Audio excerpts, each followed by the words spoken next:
Okay, hello, folks. Welcome to As Far as I Can Tell, live from Michigan. I'm going to let this catch up for a second and make sure that it's streaming.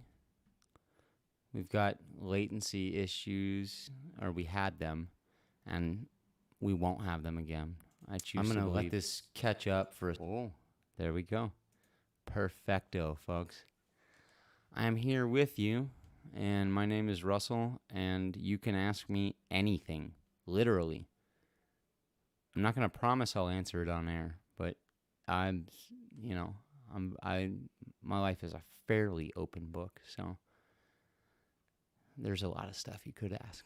I don't know how many folks are here. Doesn't really matter because this is going out to the worldwide interweb after it's broadcast, and I know Sue is here.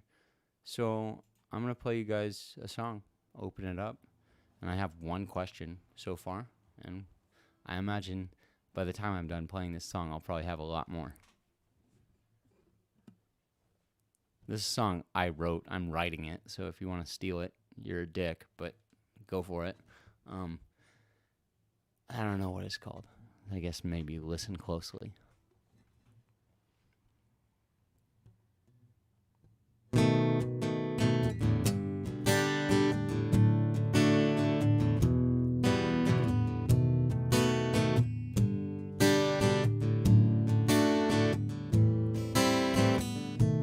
Can't you hear me? And can't you see me? And can't you hear me? And turn off the TV. And can't you hear me? And can't you see me? And can't you hear me? Turn off the TV. Listen closely, it's a brand new song. Listen closer, you could sing along. Speaking truth from the roof while you swallowing lies. Speaking truth, but you wear a disguise. It goes.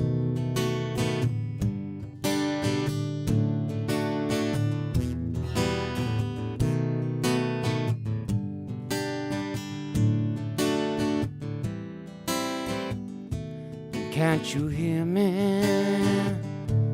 Can't you see me? Can't you hear me? Turn off the TV. I see you staring at the wall in an animal farm, and you're praying that the government will keep you from harm.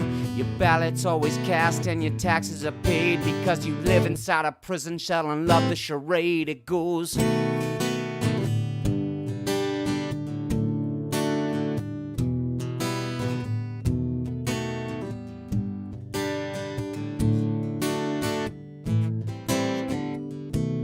Can't you hear me?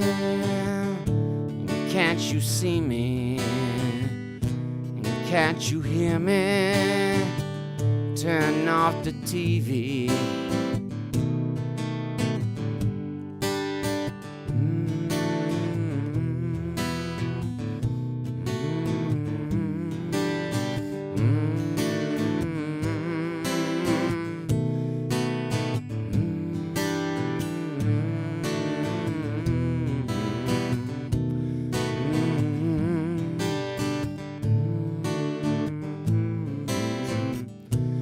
Can't you hear me? Can't you see me? Can't you hear me? Turn off the TV. Can't you hear me? Can't you see me? Can't you hear me? Turn off the TV.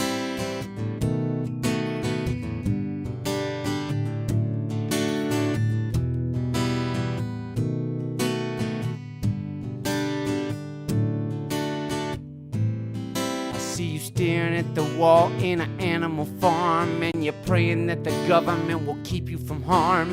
Your ballot's always cast and your taxes are paid because you live inside a prison cell and love the charade. It goes.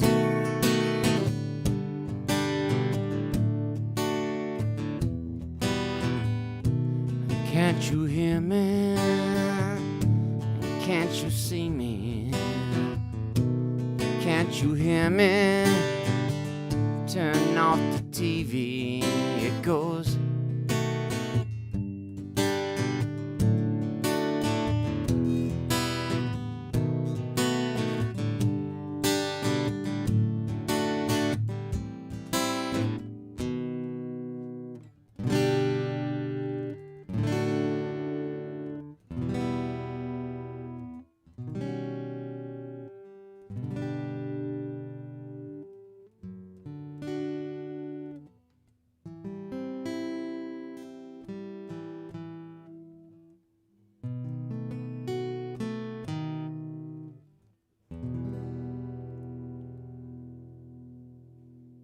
There we go.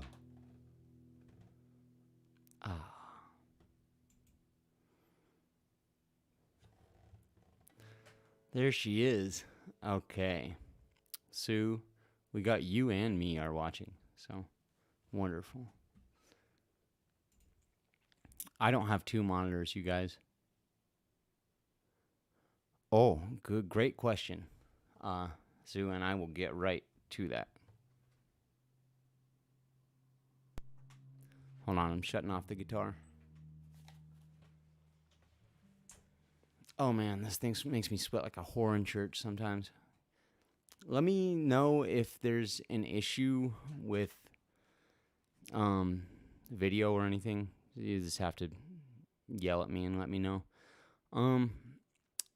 So, I know it's dinner time for many, but these questions will be available for the interweb later. And the first one we have from Dr. E. Vales. Where do baby bunnies come from? Now, I had to consult my inner knowing, and then I had to consult kind of my contextual understanding of reproduction, and I'll give you two answers. One is pragmatic and practical, and it's based on my personal experience of watching bunnies. I don't know. I haven't really watched any bunnies mate, but I have seen a bunny give birth to baby bunnies. So I'm going to say the mother bunny. However, my alternative answer is Ishtar. Baby bunnies come from Ishtar. And maybe that's why they worship Ishtar. Maybe they like baby bunnies. Kind of highly doubt that. That would be like the opposite of their modus operandi, right? So, what made me move to Michigan? And did Liz move here with me? What made me move to Michigan was that I was deeply dissatisfied with my life, what I was currently doing, and that has nothing to do with Liz. Liz is my ex-girlfriend, and I love her very much. I care about her. It means the world to me. And she couldn't have done anything to fix that. It was not, I just wasn't in the right place for me. And her and I had some issues, and so we had already split up when I left, and she was the most important thing in my life in the state of Washington. And when it got to the point where that was no longer the same relationship, I had to consider if I was being of my highest and best use in staying in Washington with her. And at that point, I realized I'm not. And I did a lot of prayer, took a lot of discernment. And it was a very complicated situation, to be frankly honest. I've had type 2 bipolar type 2, whatever the fuck that is, whatever the kooks in their white scientist, priest coats say that is. My father suffered from it, and so do I. And I'm manic depressive, whatever. However you want to quantify that. Bipolar is a brain disorder. It's a thing that's actually they can quantify on a SPECT scan, and they can show you that people's brains have seizures.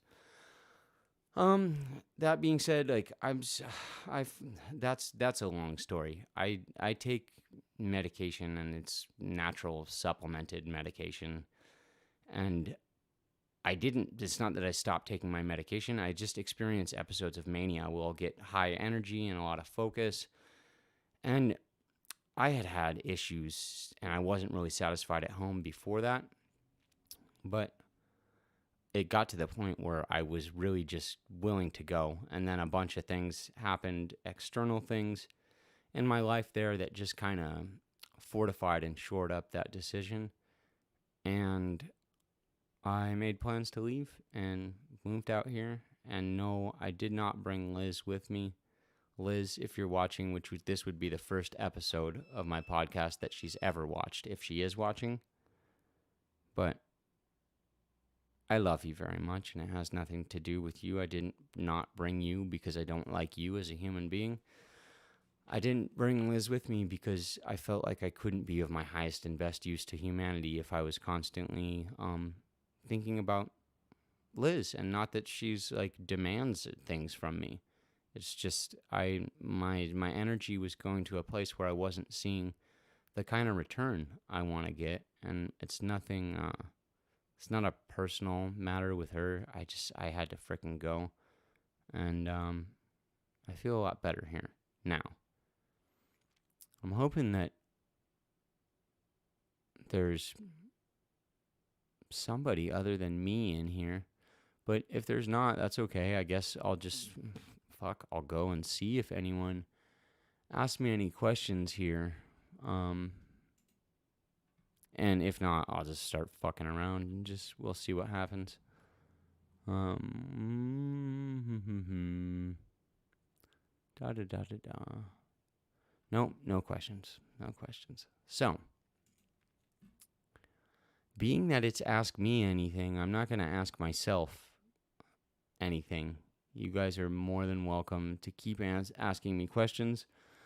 Otherwise, being that I answered the only 2 questions in here, I'm just going to play some more songs. I don't know what else to do.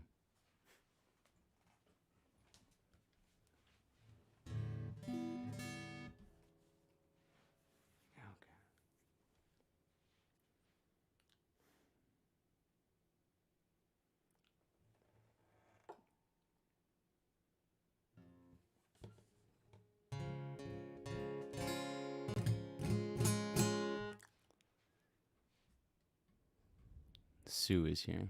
Thank God. Okay. So,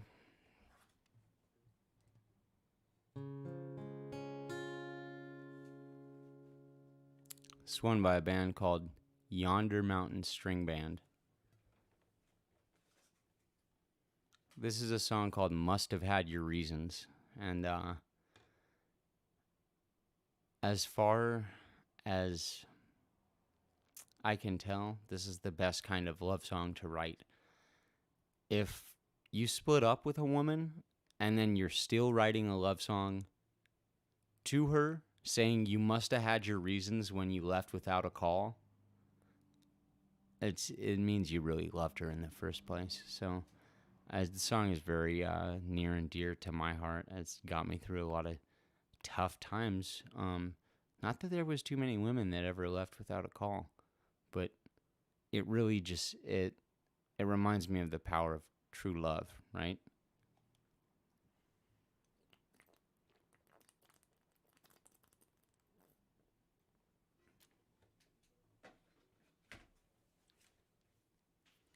I probably co-booked this with 20 people's live streams. Oh, we got a 3rd viewer now.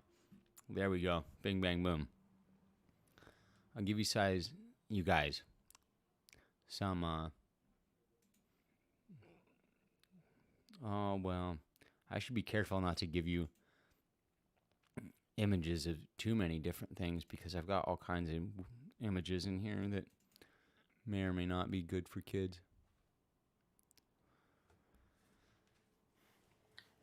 While I play you this bluegrass song, here's a quote from Carl Sagan. One of the saddest lessons of history is this: if we've been bamboozled long enough, we tend to reject any evidence of the bamboozle. We're no longer interested in finding out the truth. The bamboozle has captured us. it's simply too painful to acknowledge, even to ourselves, that we've been taken. Once you give a charlatan power over you, you almost never get it back, says famed charlatan Carl Sagan. Man, I'm trying to burp, but... Oh, there it came. Sorry, guys.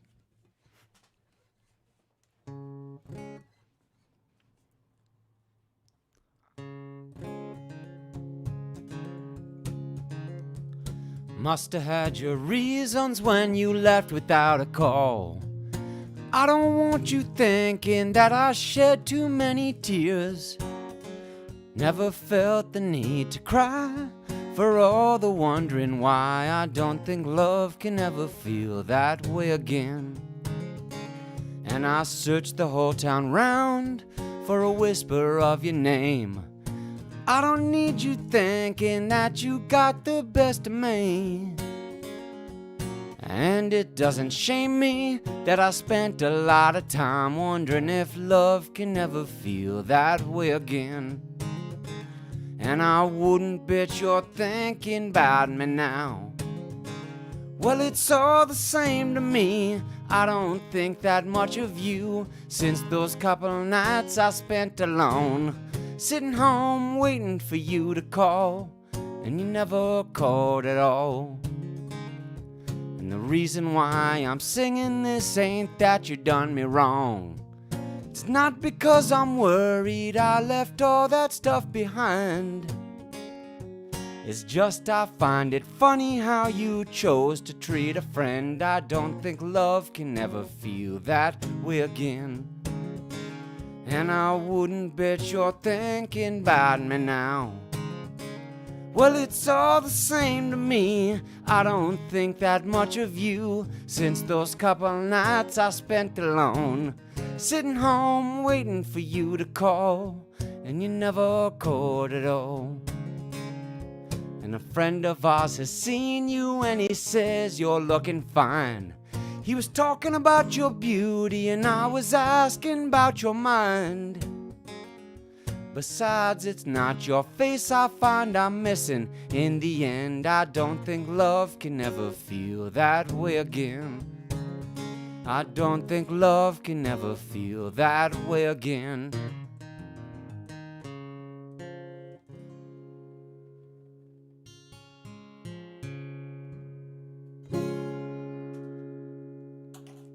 My bandmate Phil says, finishing a song is like landing a plane, and I always crash planes.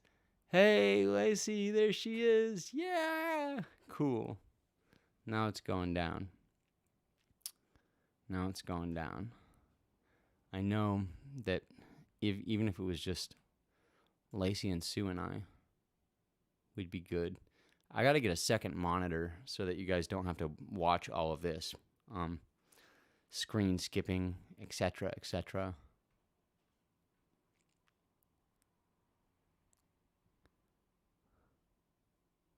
Oh, thanks, Lacey. Yeah, I was during the middle of it. I was like, oh man, I don't know if I'm quite doing this right. My voice isn't on point. I've been drinking. Yeah, it was a tough day. Nothing like horribly tough, and that actually is one of the AMA questions that I would not answer as to why the day was so tough. That is a bit of personal business, but yeah, I just had a stressful day, and I was like, I gotta fucking go and get some beer.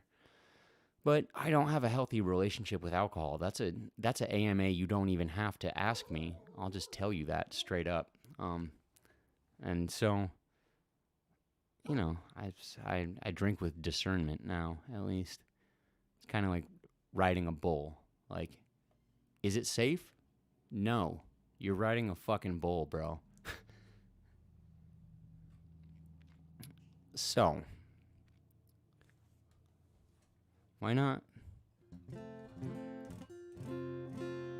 And I'm really glad that you like my version of that song, Lacey, because Yonder Mountain String Band is one of my favorite bands. I've seen those guys many times and then, like, you know, met the members of their band. And kind of like, oh man, I'm so like, I didn't freak out as much as some of my buddies did because we were like at String Summit at Horning's Hideout and we're meeting all these legendary bluegrass musicians. And I was just, hey, cool, nice to meet you, Ben. Cool, you're the bassist for Yonder? Nice, dude, cool, great. And then my buddy Ryan I couldn't even say anything. He didn't know. It was like he like saw Jesus or something, which is kind of sad when you consider that, we place these values on people. Like, because Ben, the bassist for that band, he just looked at Ryan and he was just kind of like, are you okay, bro? He's like, do you want a beer? And then Ryan was like, no, can I buy you a beer? That was a great time. Okay. So, this is Ask Me Anything. You guys literally asked me anything. I thought I was going to have like a whole quandary of questions, a cornucopia to go into, but I don't, but that doesn't. Yes, great question, Lacey. Wonderful. Coming through in the clutch. Oh, sorry, the guitar was off on that last one, but you could hear it because it's so close to this dynamic, or not this, whatever, partial condenser mic. My top 5 favorite bluegrass bands are, and you know what? Screw it. There's not that many people in here. Let us go and we'll turn you guys on. We won't do a full song for each one. And I'm going to do these live so I don't get it struck. Oh, this is a sick one. I wasn't at this String Summit, but this is a goodie. Green Sky Bluegrass would be like, fuck, all the top 5 are tied for each other, okay? But Green Sky is amazing.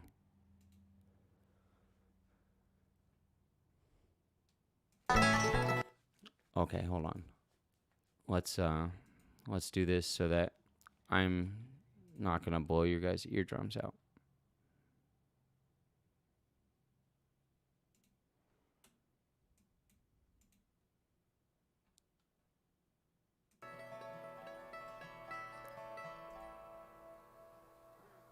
And you let me know if you hear it.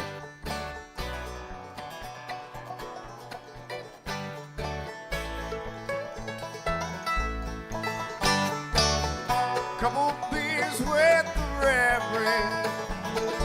Am I safe from the night? More money to the system. Am I free from the fight? I left myself behind in my hometown. When looking for a new place, you won't find me around. I made peace with my country, though I never could believe somebody else's struggle is the reason that I flee. There's none there to miss me, they never thought I'd go. So many things about me nobody seems to know. Can you carry more if you leave me back? What's left to take? Whose life come back?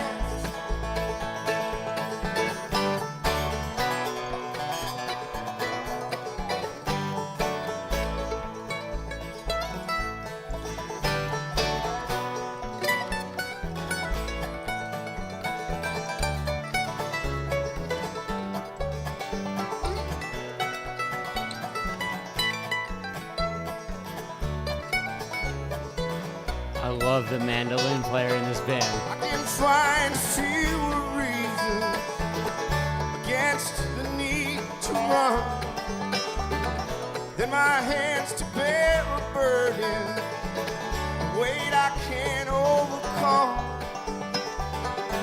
There are reasons questions I worry, their answers I fear. Is there love enough to save us? Will it find us out here? Can you carry more if you leave me back? This is the best venue, you guys. What's left to take? Whose lives come last?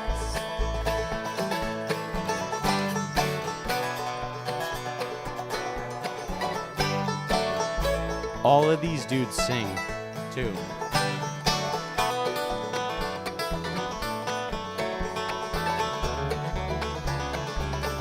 I've seen these dudes close down the Tractor Tavern with Drink Up and Go Home. I think that's like a Carl Perkins song or something, this old country song. I've counted my fortunes with time left to spare. My doubts all outnumbered, regardless of what's fair. I need to find a way to carry myself Through the day, and let grief lie behind me and learn to look away.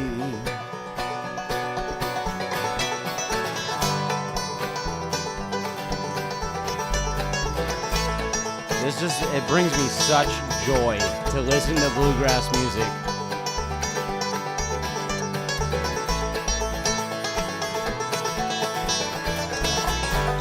Yeah, they did Drink Up and Go Home, and we almost started a riot of elation, of joy. It was like pure, just existential joy.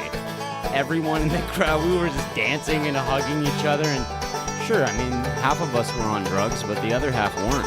So, fuck, chalk that up to the game.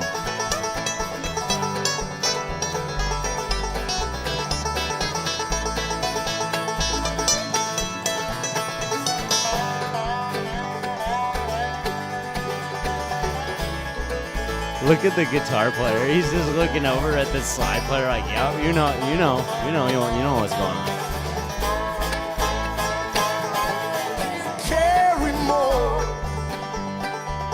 Oh, Spring Summit, I miss you. What's left to take? Whose lives come last?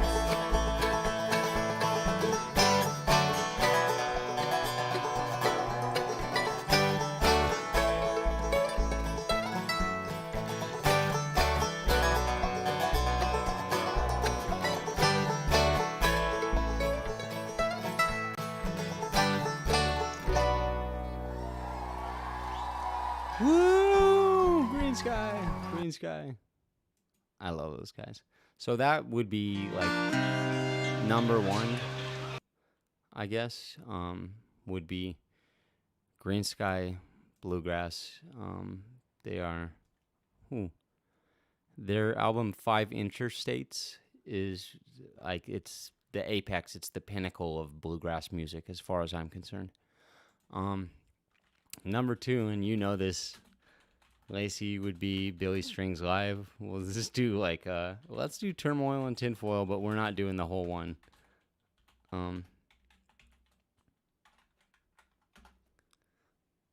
Because that is a crazy song, man. Here it comes.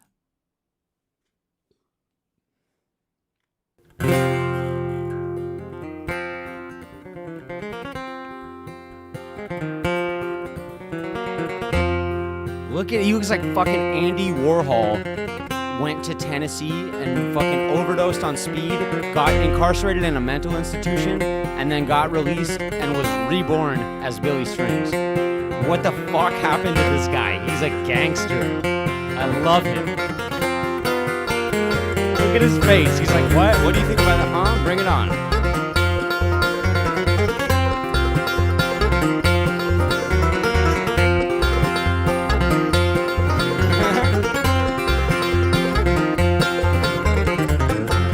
Turmoil in the tinfoil, I could wade my early light.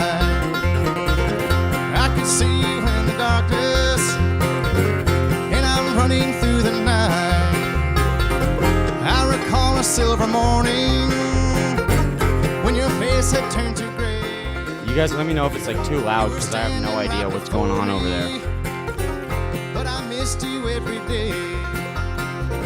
Though you never said you're sorry, I forgive you even then. But I feel inconsequential in the current state I'm in.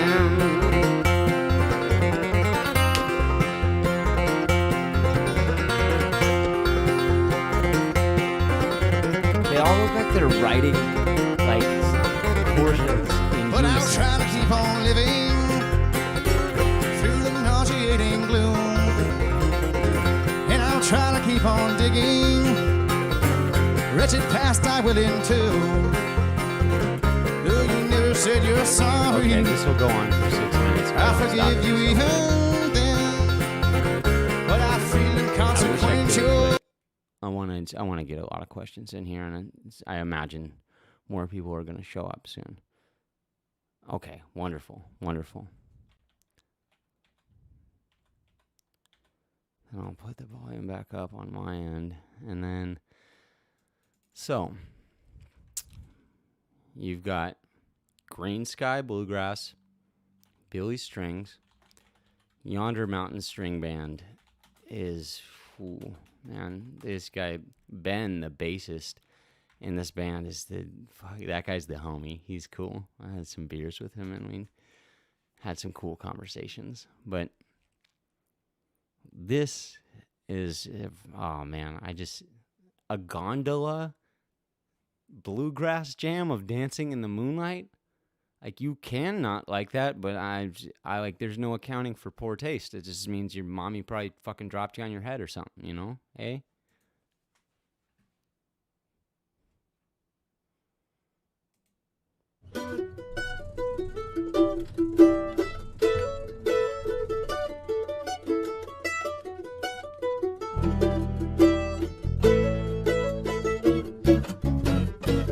We get it almost every night, and that moon gets big and bright. It's a supernatural delight. Everybody's dancing in the moonlight.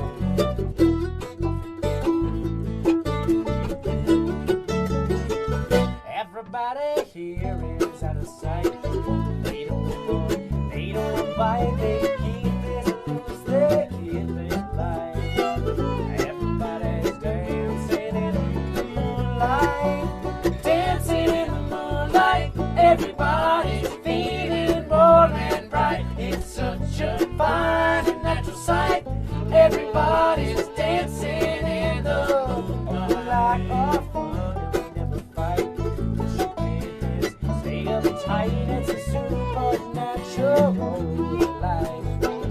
Everybody's dancing in the moonlight, dancing in the moonlight. Everybody's feeling warm and bright. It's such a fine and natural sight. Everybody's dancing in the moonlight. Dancing in the moonlight. Oh man, Howie's mom kicked it with Ben. That's what's what. Look at him, David. He's just like the nerdiest guitar player. I was there on his 25th birthday. This dude had turned 25 when I was like, I don't know, I might have been like 26 or something. Who knows? But I'm looking at him just like, oh man, I have misallocated my youth. Okay, so that's number 3 would be Yonder.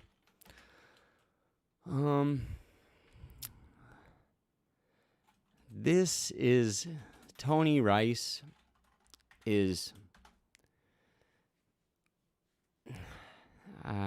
he's like the apex of bluegrass flat picking. Like, Billy Strings has started to touch what Tony Rice was doing, but it's hard to get there. You'll see. Here's Tony to do his most requested song, according to Jimmy Martin.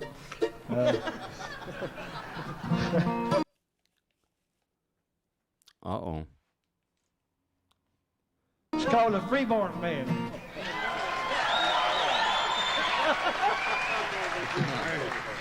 World according to Garp. Well, I was born down in the Southland, some 20-odd years ago. Man, that's a herringbone there, I'll tell you. I ran away for the first time.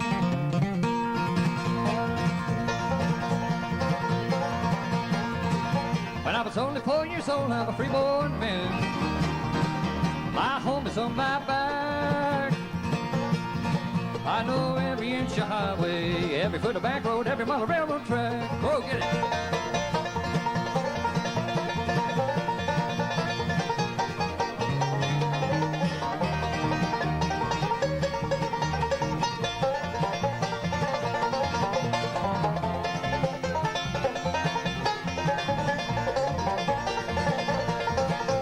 These guys' haircuts are so lit. Got a gal in Cincinnati, a little woman in San Antonio, and I always loved the girl next door, but any place is home, I'm a freeborn man. My home is on my back. I know every inch of highway, every foot of back road, every mile of railroad track. Hopefully he takes a solo now. Get it, son. Okay, whatever. Screw you, bro. I know. Okay, here's Tony. I know every inch of highway, every foot of back road, every mile railroad track.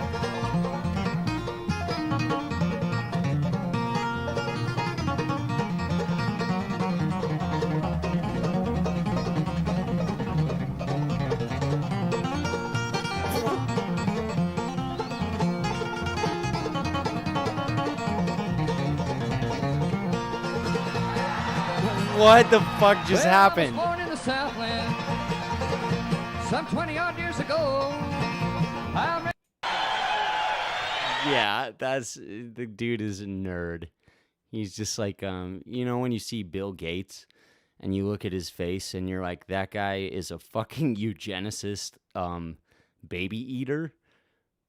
That's when you look at Tony Rice, he just looks like a bluegrass nerd. He just looks like the epitome of the best bluegrass flat picker ever.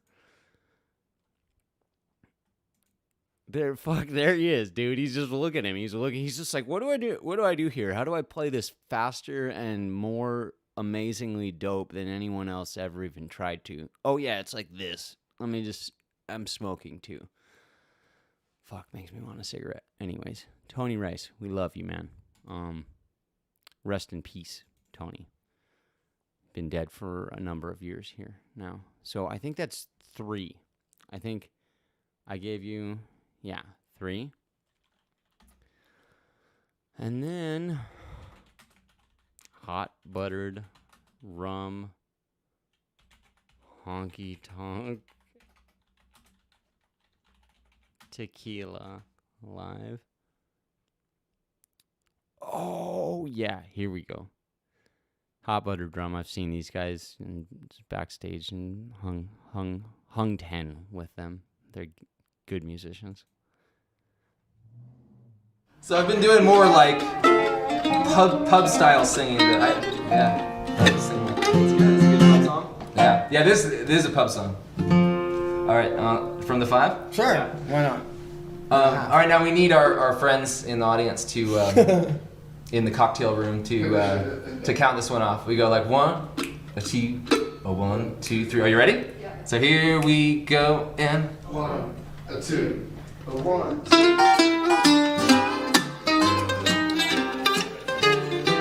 Good job. Well, I've been going down to the other side of town. There's a gentleman who plays the dobro for free. I asked that man to teach me all that he preached to me. So first, you're gonna have a drink with me.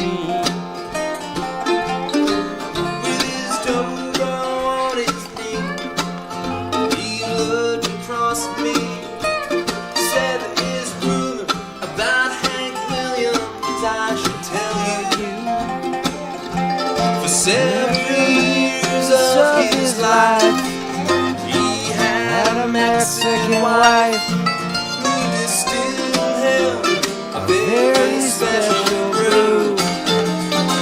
So I'm drinking that honky-tonk tequila, and I'm beginning to feel that you'll someday be an uncle to my kid, my newborn son. When he wants an explanation for his daddy's reputation, don't you tell him about all the things we did. Don't you tell him about all the things we did. With his dogo on his knee, he laughed and smiled at me. Said there's a rumor about Hank Williams, I should tell you. Okay, that's 4. Sorry if anyone's can't hang with the bluegrass music, then like I said, there's no accounting for poor taste. And also, you can just throw your question in and leave. I'll go look it up later.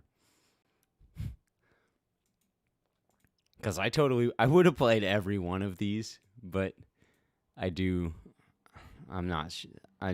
trying to keep this at like 2 hours, but we'll see how off the hook it gets. Okay, HBR, and then bluegrass.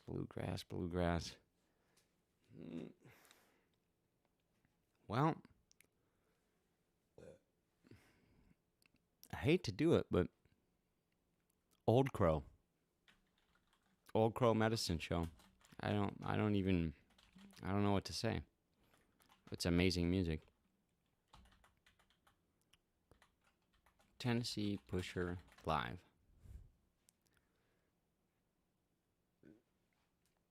Yeah, Charlie Worsham, he was a member of this band. He's just an amazing songwriter.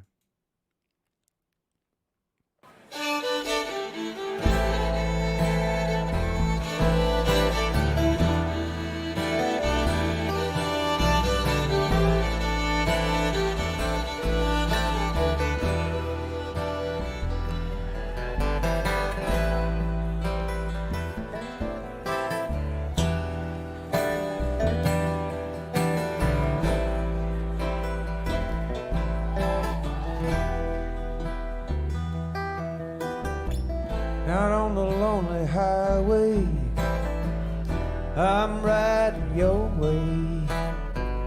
Tell your mama to bar the cabin door.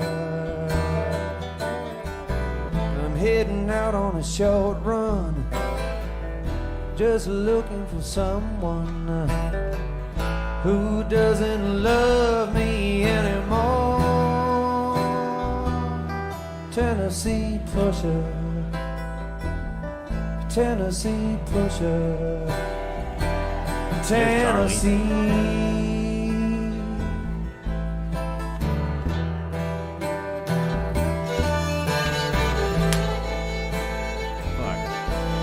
Those drops.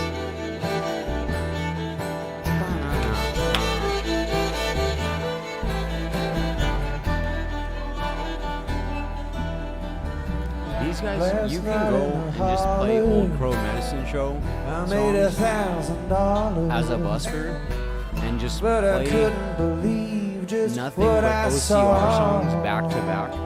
And while you may scare off You some were out people, in the the moonlight cool people, well, you'll get until the played break and of paid, and you'll have daylight. a freaking, if you can actually play Giving that your in the right way, love to the and like Lord. affect it, like the right Tennessee method. pusher, I don't know that Tennessee I've pusher, quite got there yet, and I haven't heard that many Tennessee other songs, pusher. but I do a decent tell it to me.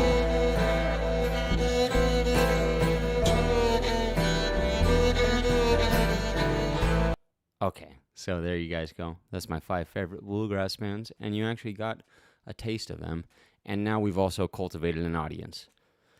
Not that you who were here in the first place were not an audience, but you weren't as big of one. Oh yeah, that Crazy Eyes song is great. Is great. Okay, anyone have... Oh, Triple C is in the house. Nice nice logo there you got going on, Podna. And bluegrass is the only music they can dance to. And that's... You'd get along just fine with me.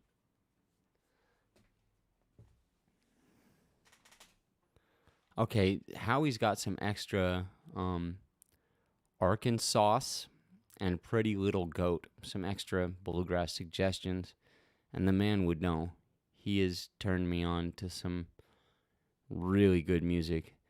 I did learn Silver Lining, Howie. Oh shit, I don't even fucking think I ever did that song online for any of y'all guys.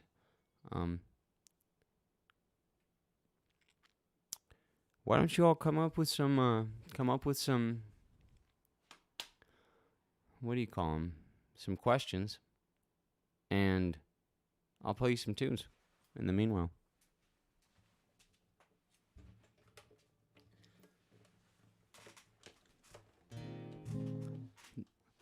This is a song by a dude named Jackie Green, and Howie Dunn here in the chat turned me on to it, and then I learned it, and it's an amazing song. I don't think I've done it live for the show yet, so I'll give you guys a taste.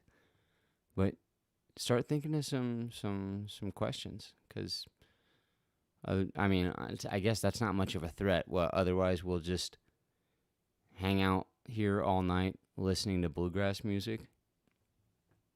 Could be way worse. Michigan is treating me fantastic, Howie. Thank you for asking.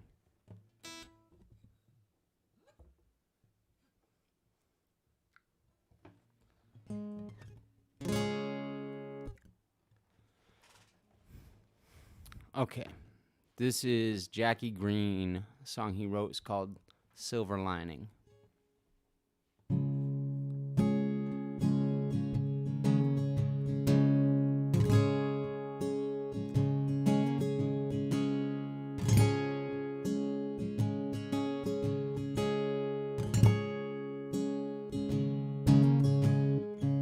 Don't think that the life that we're living is easy. We travel around, our feet don't touch the ground. I like to believe after all this I'd end up a millionaire. That's not where it's at. Anyway, it don't work like that. Where's my silver lining? I've been trying to see, but every day comes shining. Shine your light way down on me.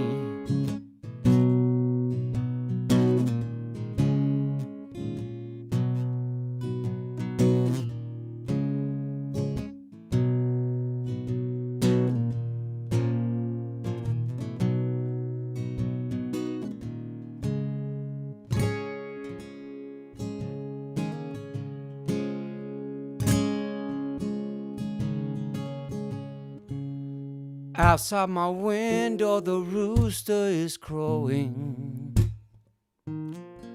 Oh, what can he do? I guess he's lonely too. Or maybe he's preaching out loud on the truth that I already know. Life ain't never fair. It's like that everywhere. Where's my silver lining? I've been trying to see. But every day comes shining. Yeah, shine your light way down on me.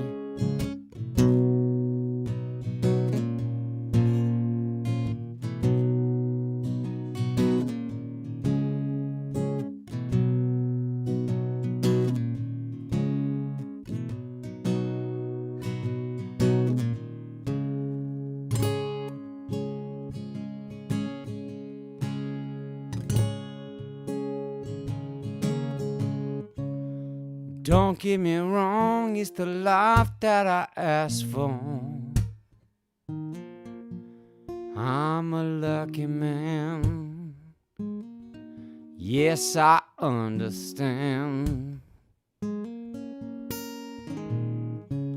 It's just that sometimes it's so fast I can't even catch up to myself. Goodbye, Bowling Green. Hello, Abilene. Where's my silver lining? I've been dying to see.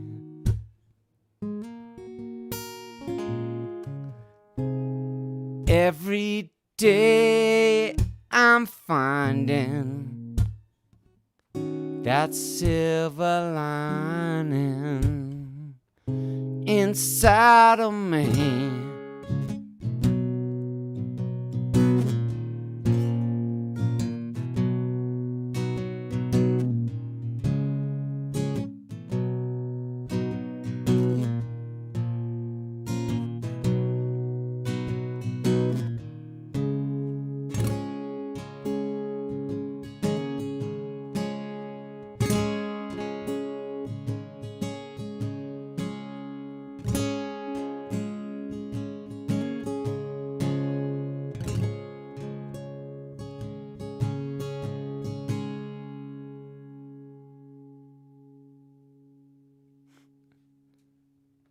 Something like that.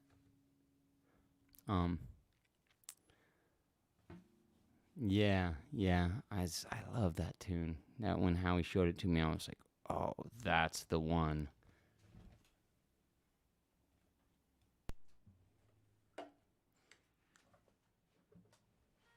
I kind of botched some of the little in-between spots there, but you know what? What are you going to do? Ain't no thing but a chicken wing. I'm looking for my phone.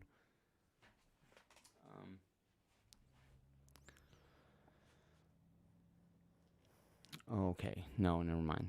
The chat is going.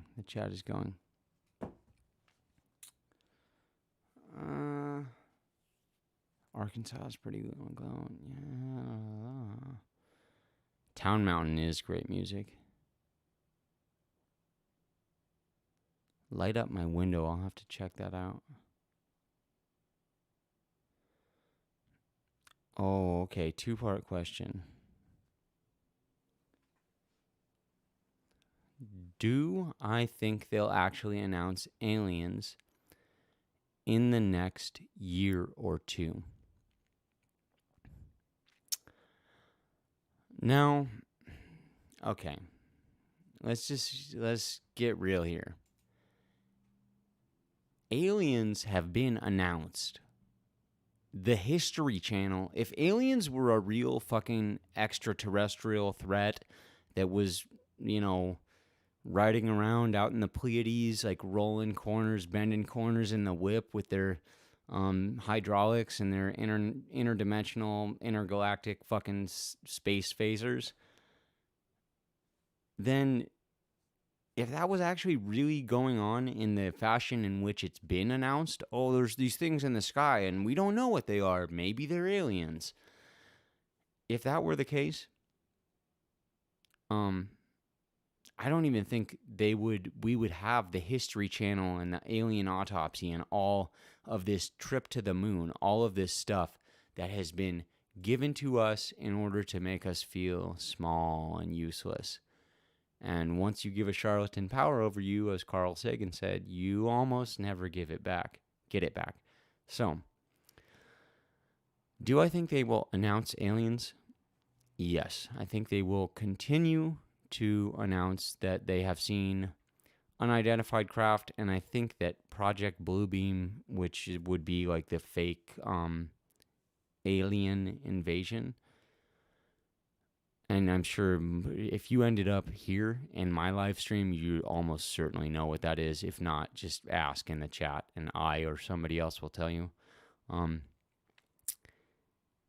think that Project Bluebeam is still totally on the table. That being said, I can't make prognostications as to whether they'll announce that. I've just seen I've seen the Galians go through the roof.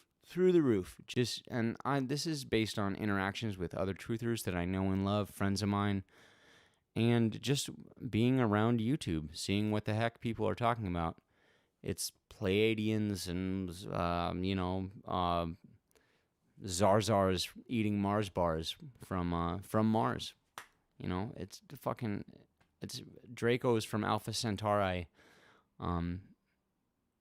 using spent uranium to fuel their spacecraft to get here. I'd go read a David Wilcock book, and then we can discuss this again. Will they announce aliens? Heck yeah.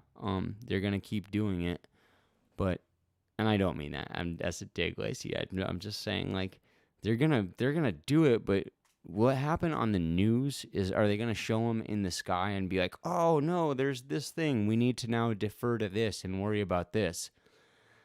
I'm not sure, but I do see it's becoming more and more prevalent, and it's gotten to the point where, if they don't announce that or deal with that fake and fabricated and kind of made up and possibly just misdescribed interdimensional threat, we are certainly going to end up with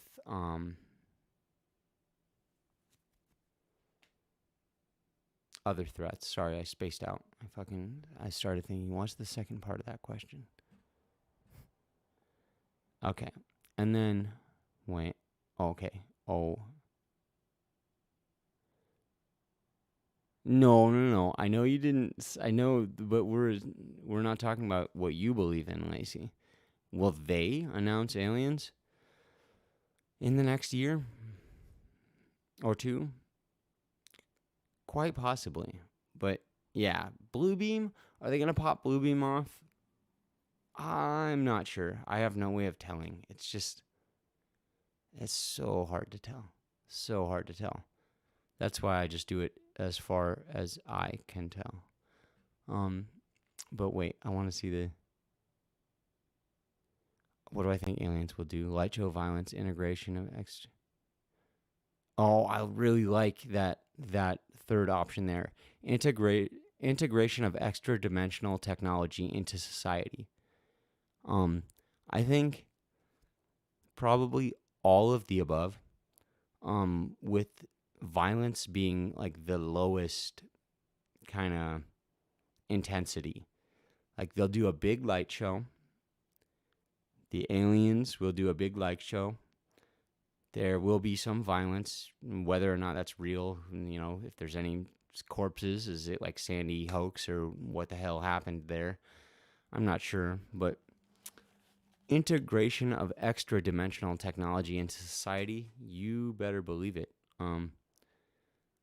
It's just going to be more and more kind of next level alien space nonsense, and the way that they can substantiate that being a real meme to us is by showing us something like a light show. Yes, sure, that'll do something.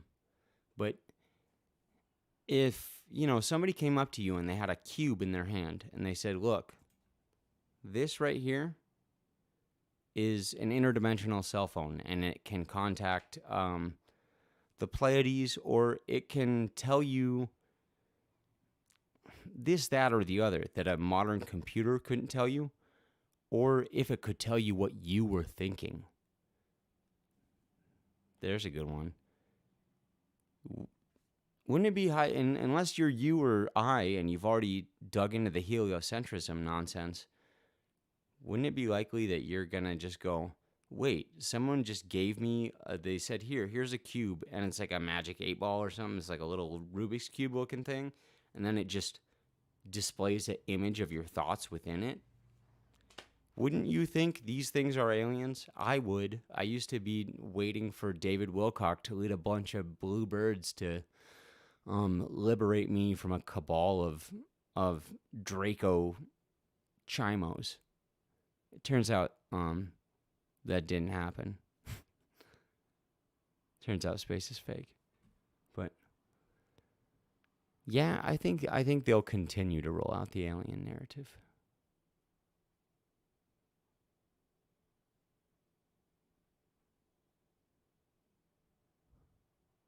Hey, Donna. More alien fear porn, says Stan. Project Blue, beam me up, Scotty. They do want us to believe that aliens came and banged the monkeys. No Missing Link by Dan Byrne.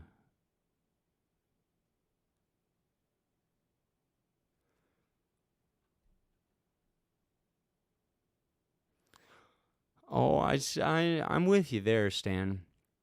There's some UFO appearances I've seen in the sky that moved at such rates where, and I'm the opposite of of a space nerd. I've been doing this for a long time, so I'm well aware that the whole thing is a meme and it's calculated to affect cultural psychology. However, I've seen a ship in the sky that was like, I'm looking up and it's in my field of vision up. It appeared to be, about as high as a low flying airplane would be. And it was there. And then it disappeared and appeared on the other side of the sky very quickly. And then it disappeared and reappeared on this side of the sky, back where I had originally seen it, very quickly. And then it went and stretched up. It looked like it just shot up to the heavens. If you ever seen that thing in Jerusalem or Israel or whatever it is, where there is some unidentified craft above the Dome of the Rock, it looked similar to that, but not like that. But in terms of the dynamic motion, it went at a level and at a distance, and I saw the object in the sky, and right, chemtrails are demons, so I'm not freaking sure if this is a real physical object, but I saw the object go from here in my field of view, and it's already way up in the sky at about 20,000 feet to here and disappear. Apparently either go out of, at that time I had no idea there was any kind of hard, fast barrier or firmament. But yeah, there's that. To me, I don't know how you're going to get a human in there and get inertial dampening shields so that that force, that G-force, won't break their neck. So I'm not putting it off the table that some interdimensional or some subterrestrial, who knows, that some beings have tech where they can fly ships around in the sky in ways that I, even the theoretical shit I can research. And I'm not a science guy. I'm not a nerd like that. But when I've talked to science guys and nerds like that, the inertial dampening or whatever, the buffering, it doesn't really work out. We don't know how we do it. David Whalecock. Yeah, his head kind of does look like a whalecock.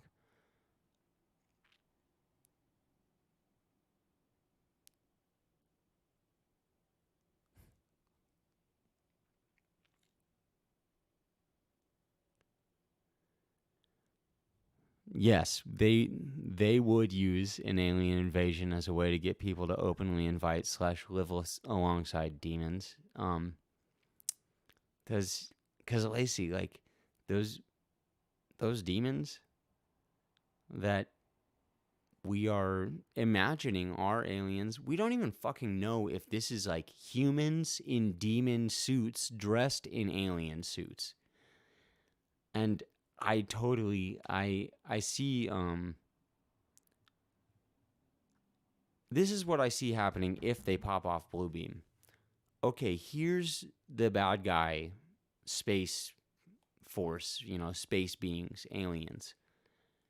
Oh, they're coming in. Oh no, you know what? We caught them messing with our satellites, or oh, they appeared in the sky and they declared this.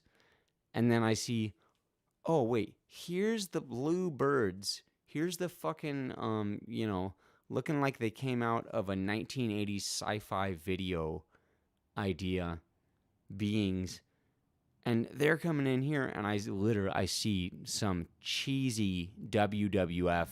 They meet in the sky, and they're like fucking throwing, interdimensional Molotov cocktails at one another. That type of shit. They think that we're that dumb, and as far as we, you and I, Lacey and Howie and Sue and Stan and everybody else in here, are we that dumb? No.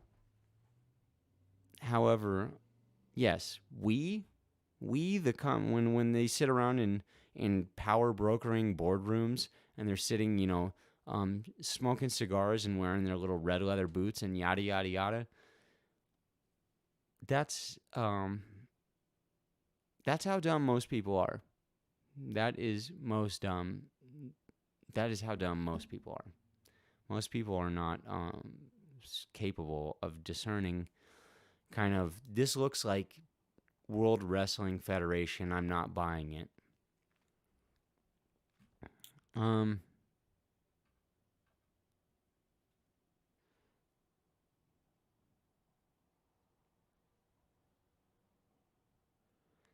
Yeah, the visits in the night and the bodily isolation, etc. I believe that's a combination of like demonic force, people that are tripping out and just a little bit schizo or similar kind of affectations. And beyond that, I think there's physical kind of whatever, deep state ops rolling around. And, putting on alien suits and kidnapping people.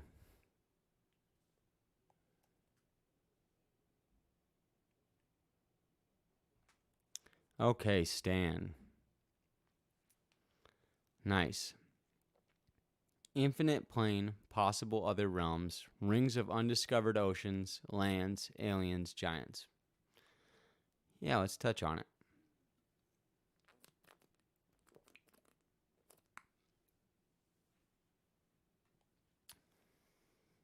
Okay, so we had Martin Kenny and orb theory.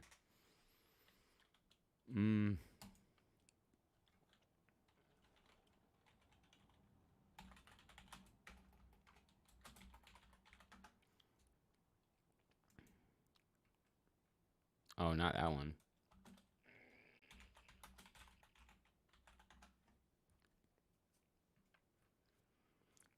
Yeah, the Norb theory.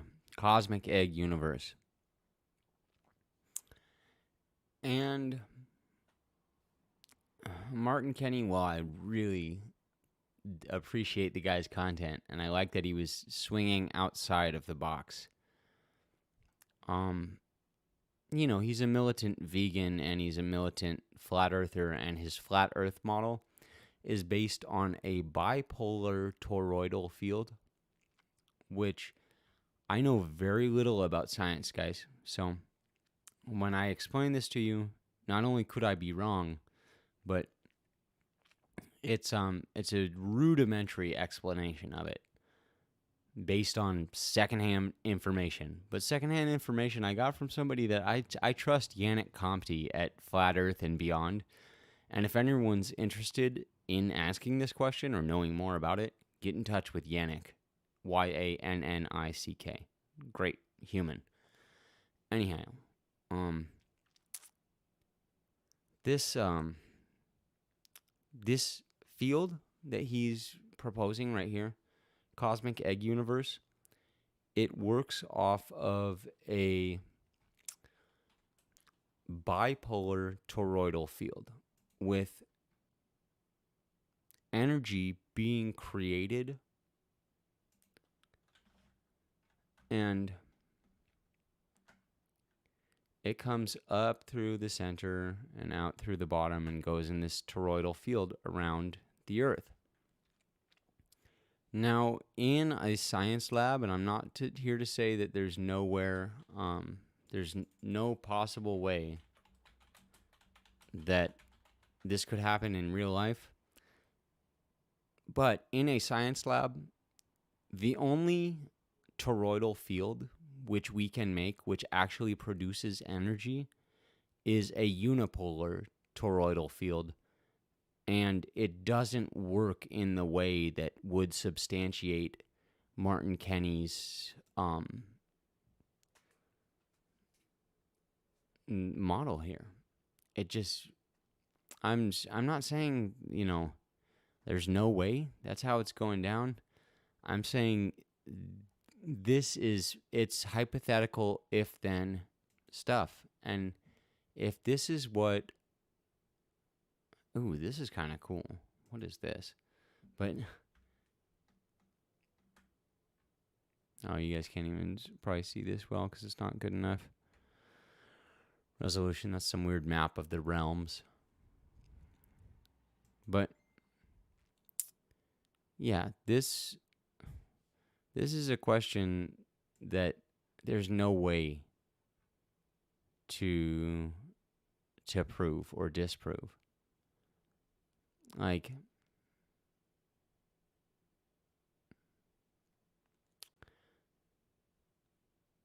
possible other realms, yes. Flatwater, Flat Earth has done a great deal of reading of ancient texts or older texts. And let's see if he's still around on YouTube. I'll drop it in there. He has said that, well, he's read the journal of a Norse fisherman who had went Flatwater FE. Cool.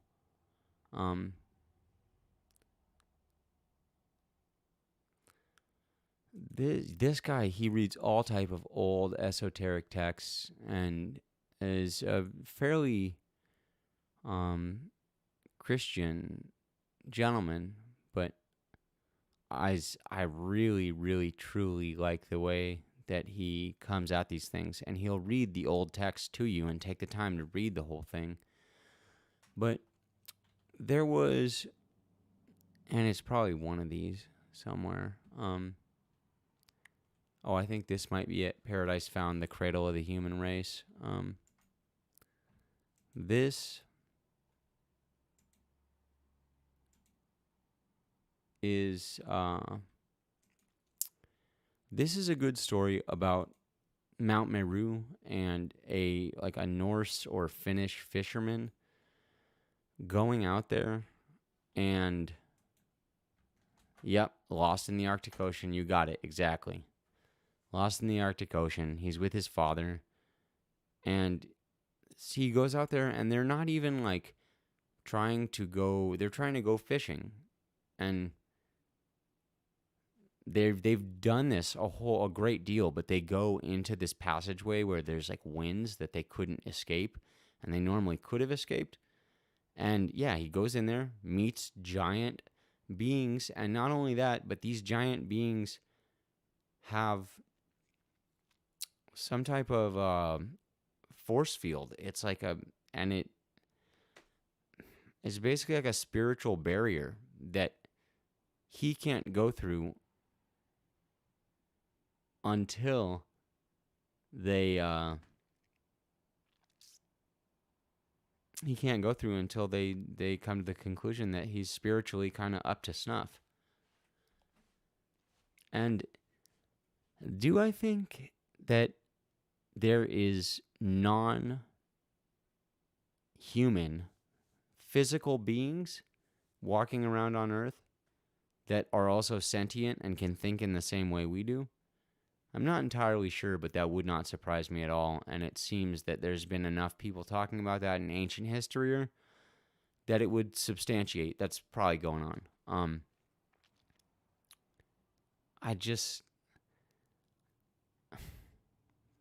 I don't know. It becomes so hard to tell because I'm unclear as to which Norse fisherman journal is written by a Norse, Masonic, Phoenician, Babylonian fisherman, and which Norse fisherman journal is written by just some dude from Norway that was like, I like to fish, and then I wrote a journal because I went down some passageway towards the North Pole and I ended up running into giants. What the fuck, man? That was crazy. It's very hard to tell.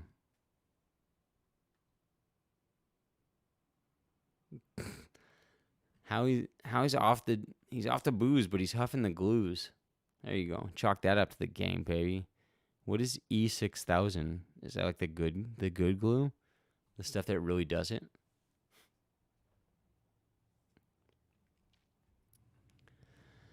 Antarctic ice wall. Okay, rings of undiscovered oceans. That I don't even know how I'd take a stab at it. Man, undiscovered oceans, not sure. Lands, quite possible. I mean, I just don't. All I could do to substantiate that would be go read beyond like Admiral Byrd in terms of hypothetical, theoretical stuff that people who had supposedly been to Antarctica, whatever the fuck that is, wherever the fuck it is, were telling me, saying, yeah, I went up here and then I went and flew over here or did this and that and then I saw this. And if you get your information from Antarctica, my first question is, how the fuck did you get there? My second question is, can you give my information to the person that gave you the pass? Because you know what? I want to fucking check it out too. But it's very, very hard to tell if there's rings of extra oceans, things like that, etc., etc.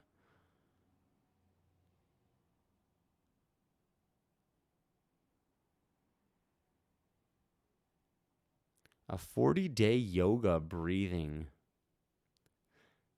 Stan, go get a link to some 40-day, 2-hour yoga breathing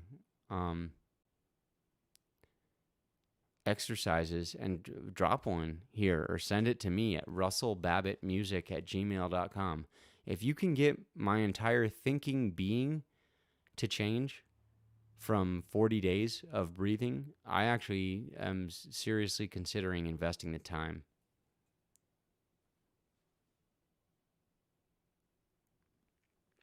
Oh, you actually quit, Howie?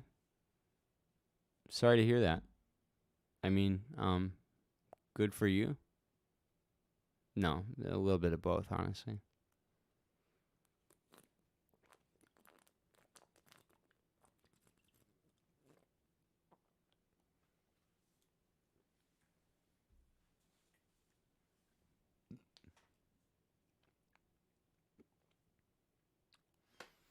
So,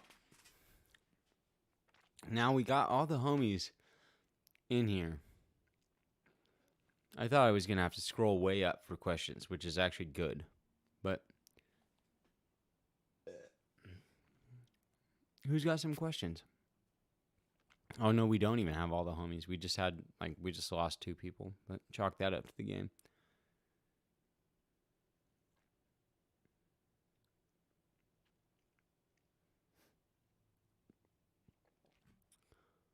I don't know. This might be not the best show format, even. We'll see.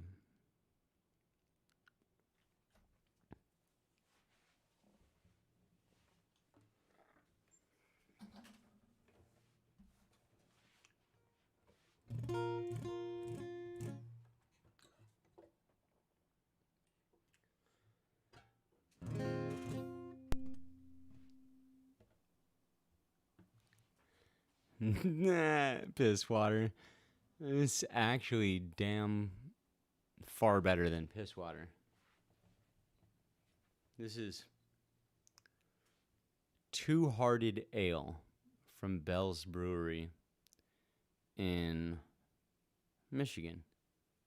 It's good. It's good for you. Puts hair on your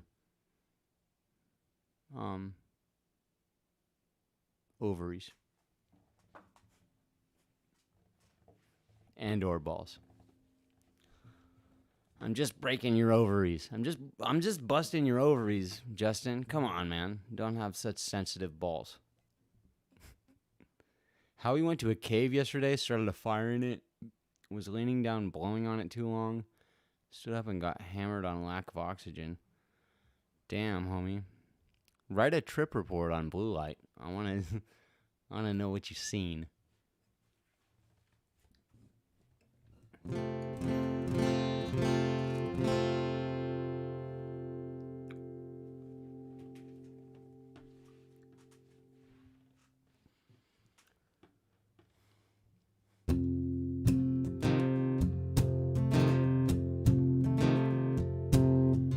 I want to sing my own song, that's all. Cried the bird as it flew into a wall. There must be some way out, he cried. And his desperation echoed down the hall.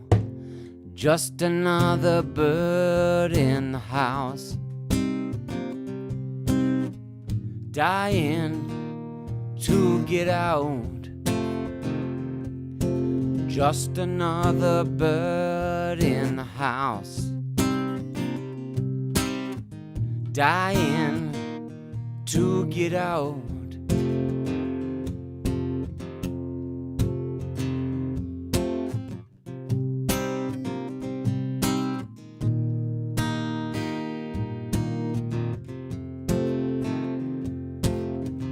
I want to join my own kind, that's all. Cried the bird as it flew into a wall. There must be some way out, he cried. And his desperation echoed down the hall. Just another bird in the house, dying to get out. Just another bird in the house, dying to get out. I want to join my own kind, that's all. Cried the bird as he smashed from wall to wall. There must be some way out, he cried. And his desperation echoed down the hall. Just another bird in the house, dying to get out. Just another bird in the house, dying to get out.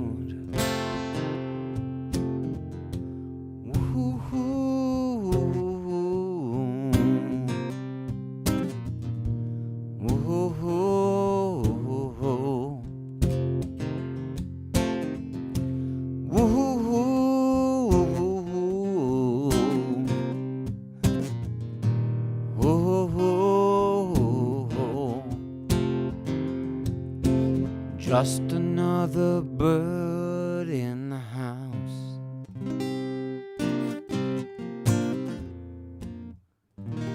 dying to get out. Just another bird in the house, dying to get out.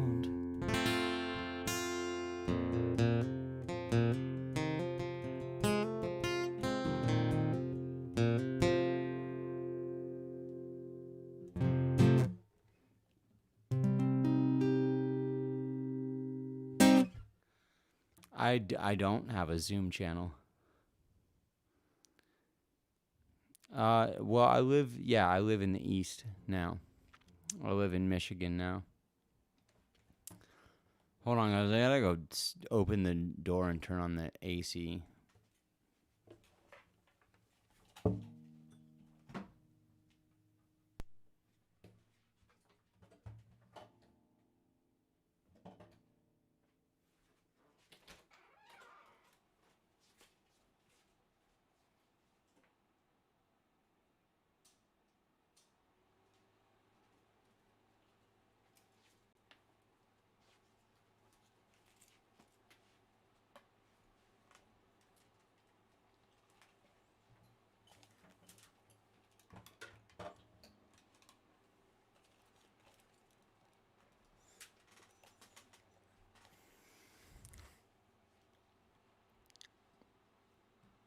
Oh, yeah. Oh, Show Me Sasquatch showed up and probably took off.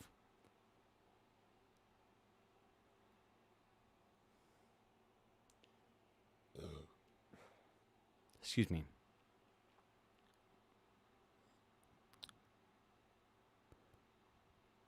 Oh, thank you, Lacey. Jeez. Gosh.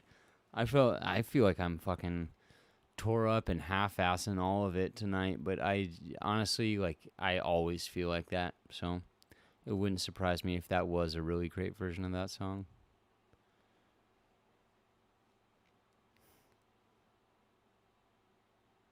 Oh, you're welcome, Lacey. That really makes me happy. Because I'm like, well, what am I just, I guess I was going to do Ask Me Anything, and then I just stayed around and played a bunch of tunes, and, but yeah, hey, you know. Oh, thanks, homie. Show Me Sasquatch. Have you seen Sasquatch? Like, personally, yet? I mean, either just on your own 2 feet, you know, just roaming around, just looking around the world, seeing is there a Sasquatch out here? Or beyond that, have you seen Sasquatch you know, was someone like, here is Sasquatch and it's real? Because I have seen. Oh, you have personally? Okay. I know you only have 200 characters to explain it at a time, but get in touch with me. Oh, really? Okay, here.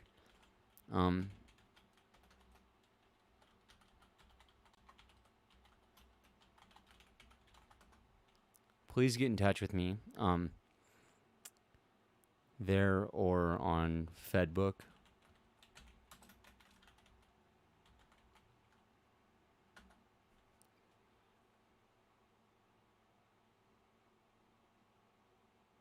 Nice. Regan's seen him in a sleep-deprived vision.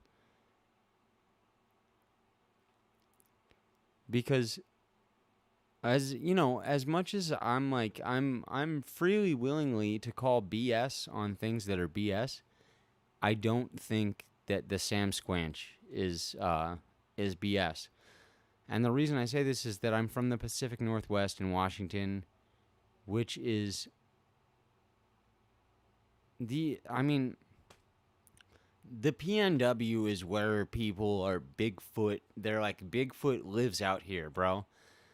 And I wasn't quite sure because I had heard people say different things about it.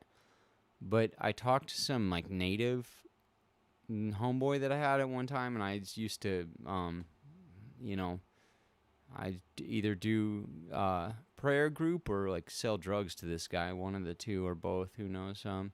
But anyways, his family was emphatically,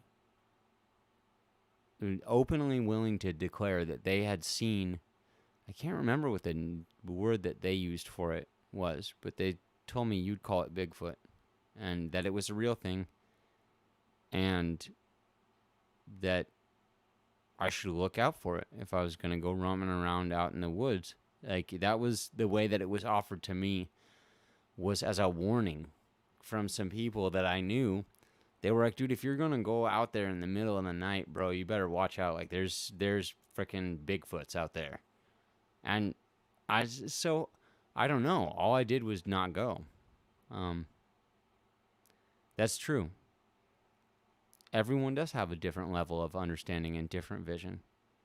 And that's, I feel like it might even be part of the game, is just how to interact with one another on a level where we can actually communicate truths to each other. Perhaps at a point we'll be able to share our inner knowing. No, dude, they did not call it Wendigo. They called it something similar.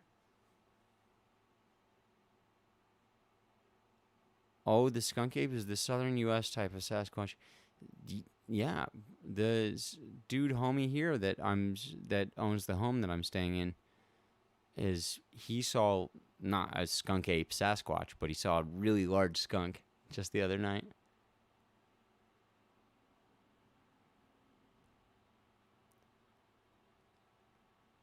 That makes sense.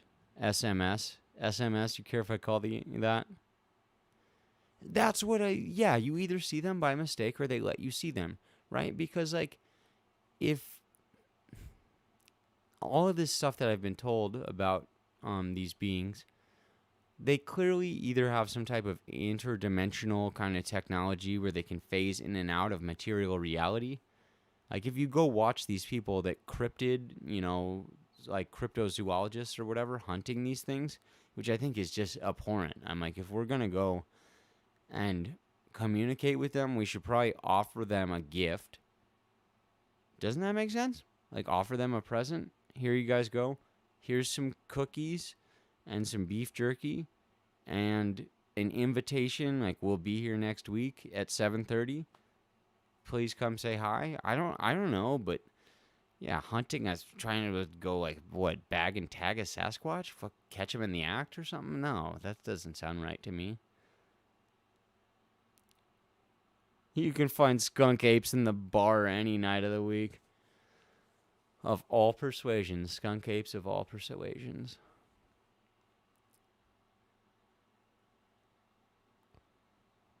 I'm just reading these comments.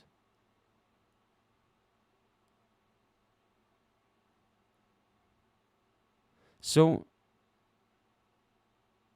when you're pretty sure you encountered a Sam Squanch, and you said your father had a skunk ape encounter, because I'm not saying that I believe or don't believe either one of you. Which one, when your dad told you about it, Lacey, were you like, did he come home? Because I imagine when he told you, hey, Lacey, I've seen this skunk ape or something, you got to see the look on his face. Did he look like he just seen a fucking skunk ape, Sasquatch, Sam Squanch, Bigfoot? Or was he like, I'm not quite sure what it was? Because these things are fascinating. I'm going to go get an ashtray. I'll be right back.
Garlic apples, Hot Wheels, different toys, bananas.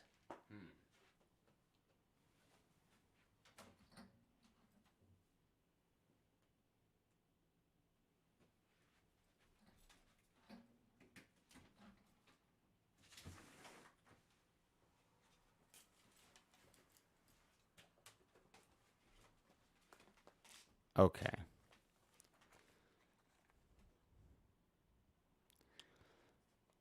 Wow, I missed a lot because I went and peed too while I was getting this ashtray. But what are you gonna do?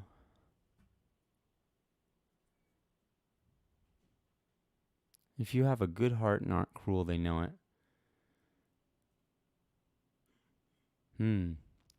I've had a dog bite me, SMS. So, but I could be a mean person. That's like totally, that's on the table. So it's not. I'm not saying that's not the case, or that may have just really been an abnormal situation. He was very much had been abused in the past before I ever met him. It's kind of like having a brother or sister and somebody saying you don't have a brother or sister, you know, that you do, so their opinion doesn't matter. Excellent. Huh.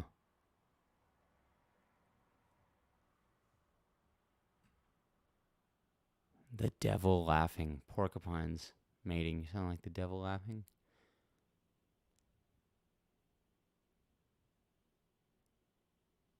Oh, wow.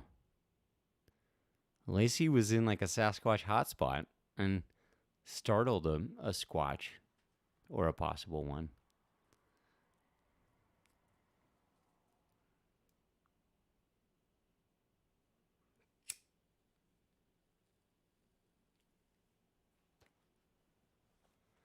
Dude, black rain that kills everyone and everything?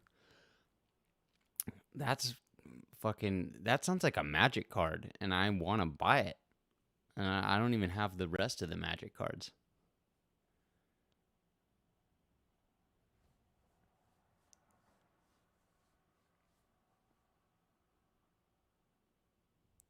Oh, so when you came upon it, Lacey, you were just like, what is this thing? This is a big thing? Animal? And then later realized, like, wait, what the heck was that? I'm not quite sure.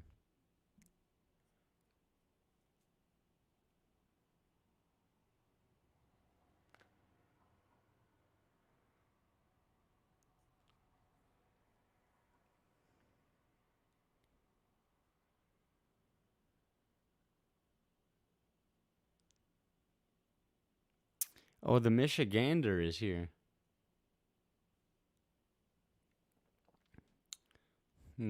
I am ready. Ready as I'll ever be. I'm continuing to be ready.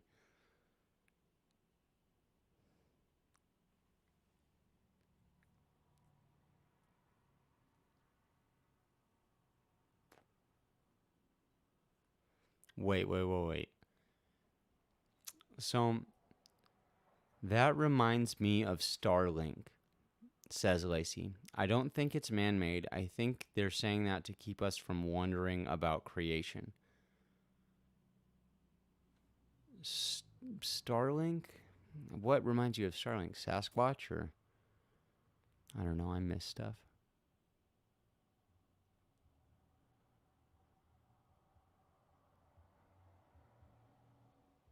Oh no, maybe I even didn't.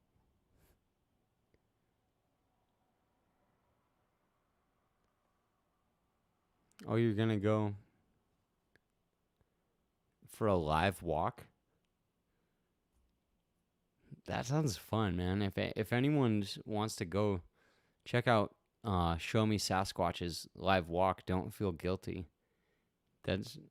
I'd be into it.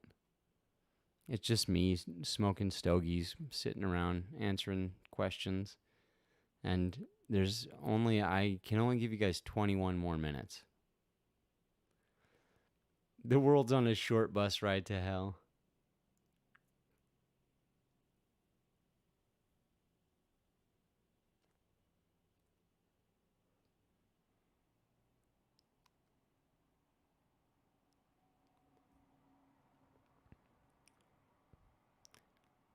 Yeah, because okay, Lacey said, I knew it wasn't a deer or a bear or a person or like I initially thought.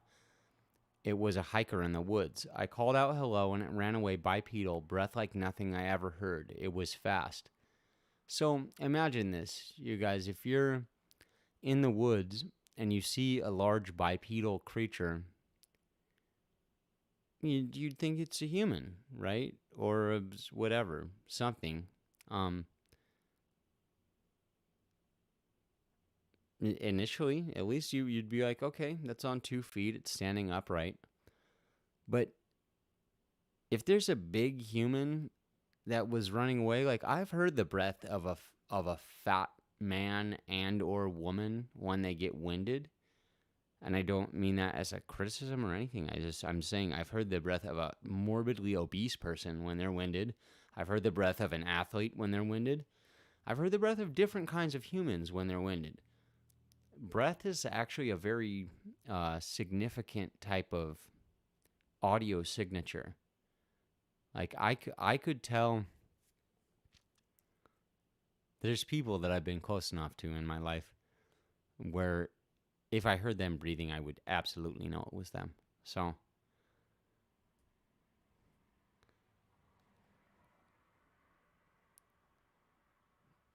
dang, we got a lot of Sasquatch encounters in here. So, anybody have any questions? We have 10 viewers now, more than the whole stream. It's getting bigger and better as it goes.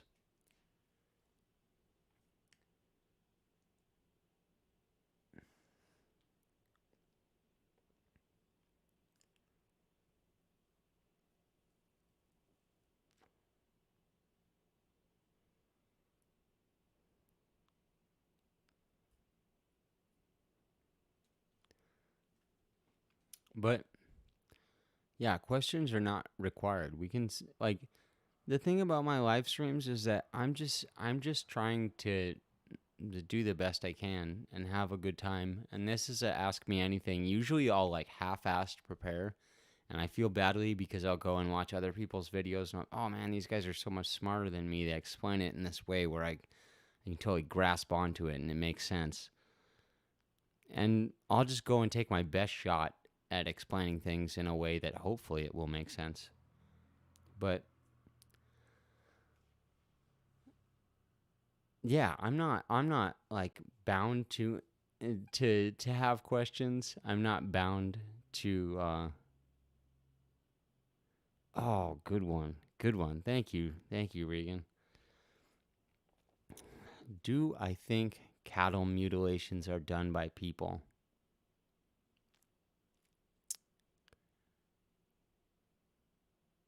Yes. If there's interdimensional beings,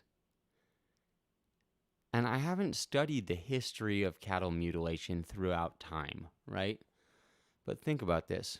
Like, we're talking about interdimensional, or even if they were extraterrestrial beings from Alpha Centauri flying around in spaceships.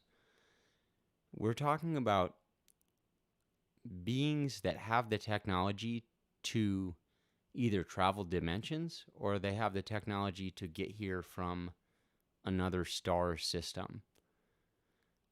Would they need to physically dissect a cow and leave the physical matter, like its body, on the ground and mutilate it from the air?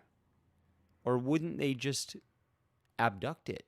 I mean, think about this. You have interdimensional technology. Why would you even leave the waste there? Why wouldn't you just abduct it, stick it into some kind of advanced gas chromatography device? You know, just fucking do whatever a gas chromatograph does. And then look, boom, boom, boom. Here, there's this much carbon, that much silicon, that much this, that much that. The spirit is at, because, you know, these are fucking ETs or IDs, whatever. These are aliens, whatever the fuck those are. These things would have the technology to get the information they needed from cows. Why would they be like abducting and then mutilating a bunch of cows in different fields all over the world? Why would they be studying cows like that? That doesn't make sense. It just makes sense that if that were the way it went down, these beings they'd either show themselves or they would just like vanish the cow. They would just take it and the farmer would come and go, fuck, I thought I had 11 cows. I only have 10. Weird.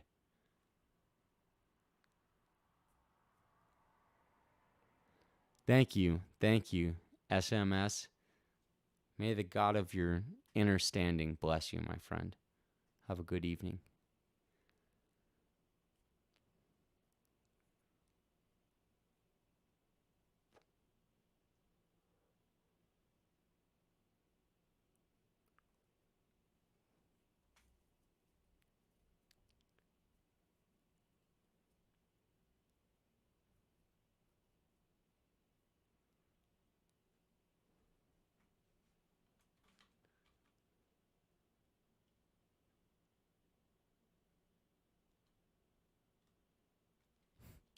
Nice SMS. Gives you more storage for knowledge when you don't lie. So you don't have to remember anything. I have a memory like a dead goldfish, and I actually have made a concerted effort to stop telling mistruths, lies, fibs, straight up poppycock. I've tried to put a limit on what comes out of my mouth and try to make it my actual either firsthand experience or something that I have researched from the side enough to present some valid argument for what the heck I'm actually putting forth. So, yeah. The memory is a tricky thing. What do you guys think about the ME?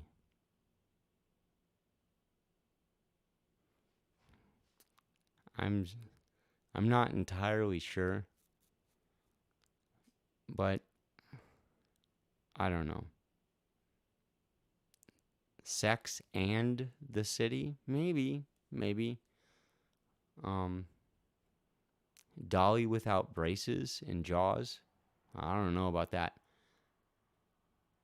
You're gonna need a bigger boat in Jaws? Why would somebody who was on a boat with these other guys that are about to get eaten by this gigantic, scary shark, why would they say, you're gonna need a bigger boat? You guys need a bigger boat. Well, motherfucker, you're on this boat too, bro. That's really shitty dialogue. It's really, really poor dialogue. So I don't know. I think the ME is it's a thing. It's a thing somehow.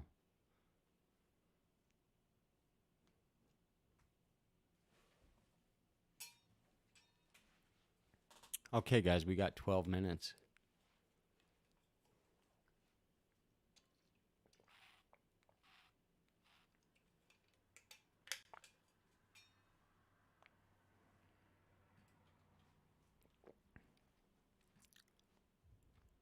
Thank you, Michigander. I'm glad you enjoy it. Yeah, I came up with that name, and it's done me well. That is what I do. I just tell you, as far as I can tell, this is what's going on.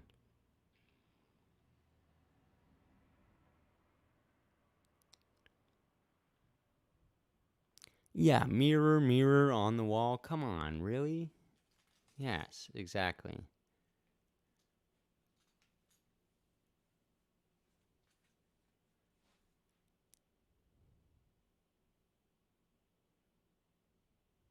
Oh, the ME community is hijacked for sure.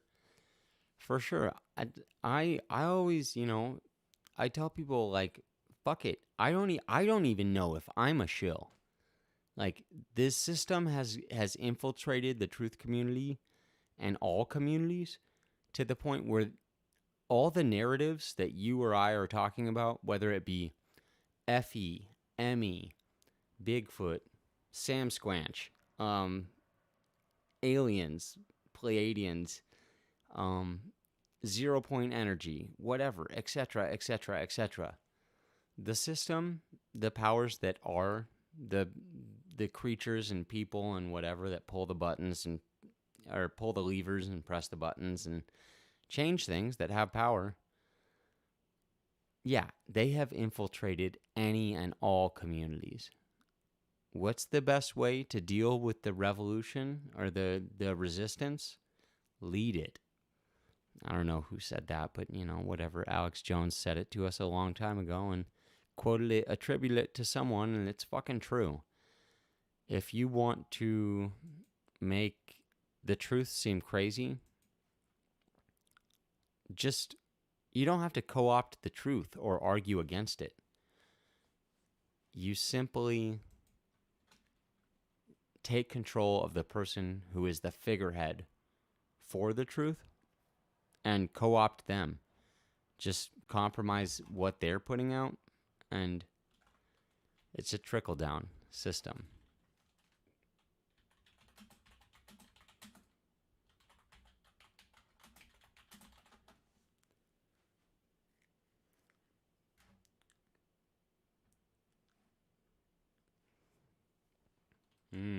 I don't know. I was looking for...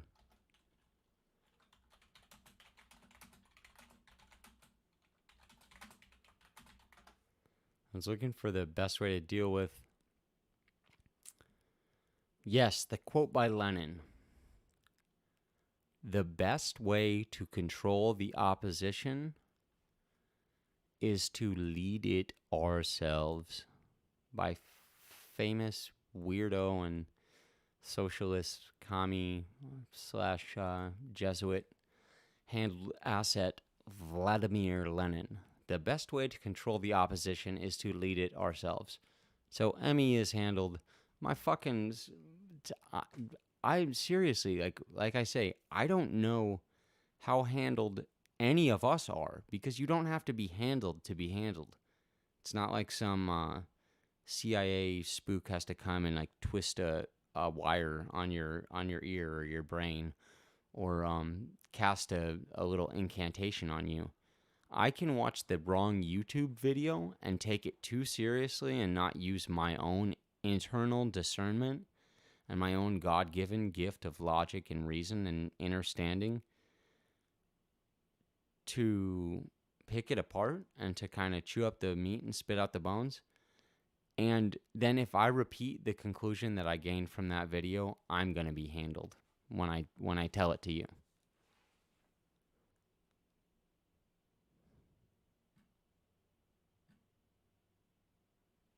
Handled, hijacked. But yes, Emmy is it's a bottomless pit. It's a bottomless pit, and so I throw a little bit of attention there now and then. Yeah, skepticism, very important.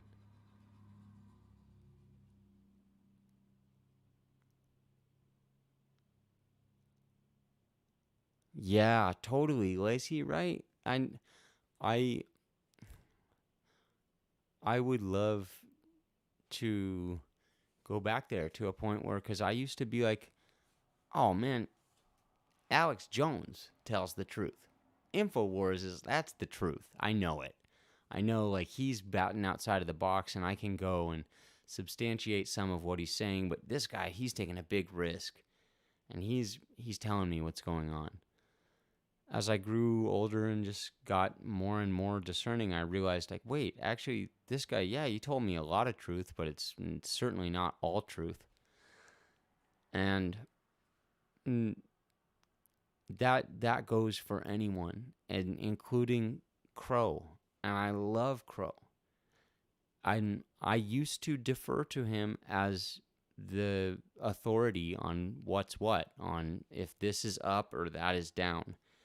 And I'm not saying that Crow has misled me or told any mistruths, but I got to the point over the years where even people who are at the pinnacle, Crow is at the apex of truth research.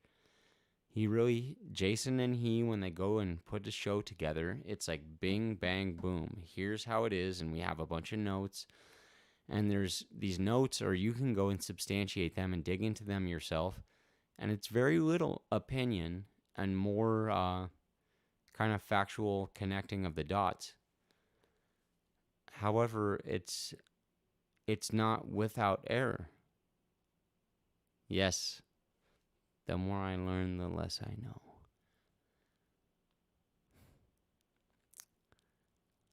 Man, I had such a good time tonight. I kind of,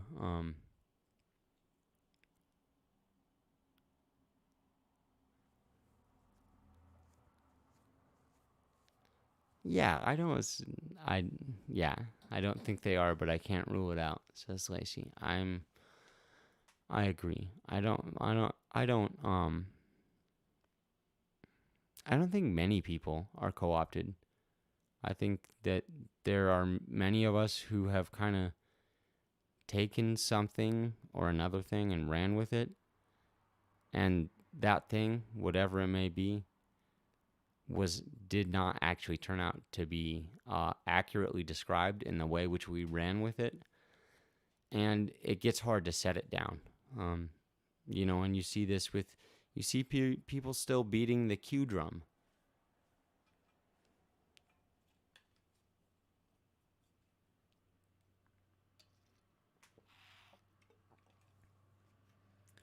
So, we got 4 minutes.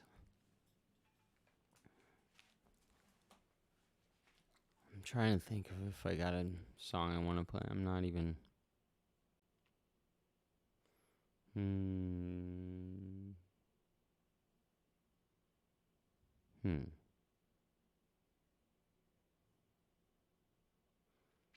Let's play some instrumental stuff.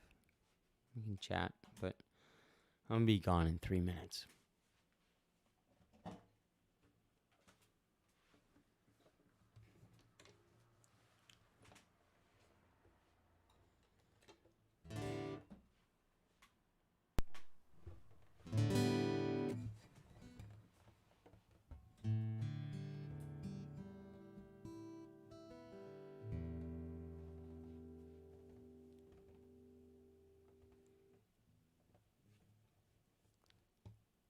Yes, Justin agreed.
thank you guys for joining me.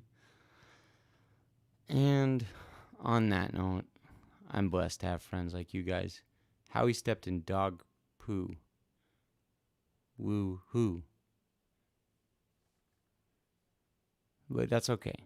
Just use a wire brush or something, or the grass. You're a country boy, Howie. Just go fucking kick it on something. Go find a skunk or something. And like, train him, be nice to him, and then be like, hey, bro, you already smell really badly. Really gross. Like, you smell gross. Like, will you take this poo and clean it off my shoes? You might be able to do it. It's possible. Possible. If you could train a skunk, if was a fifth, if the earth was a spinning ball. All right, everyone. I'm gonna cut it out here, but I'll leave the chat up for a second if anyone wants to say their sweet goodbyes to each other. Oh no, I'm not in the sandals. Okay, you guys. I love you. Peace, love, unity, respect. 7-Eleven was a part-time job, and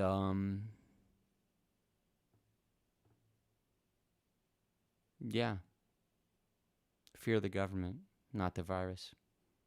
That's my 2 cents. You can spend it how you want.